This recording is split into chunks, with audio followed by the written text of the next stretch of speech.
سر اللہ کے صفاتی ناموں میں سے ایک نام ہے الغفار۔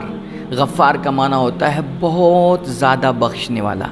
ظاہر سی بات ہے اس نام سے، اس کے معنی سے اس کا فائدہ ظاہر ہے۔ جو بندہ اپنے کریم رب کے اس پاک نام کا وظیفہ کرتا ہے، اللہ اس کے گناہوں کو بخش دیتا ہے، اس کے گناہوں کو مٹا دیا کرتا ہے، اور اس کے اعمال بد جو ہوتے ہیں، اس کے برے کام جو ہوتے ہیں نا، اللہ اسے مخلوق کی نظروں سے چھپا دیتا ہے، اس کی پردہ پوشی کرتا ہے، اور اس بندے کو دنیا اور آخرت میں عزتیں عطا فرماتا ہے۔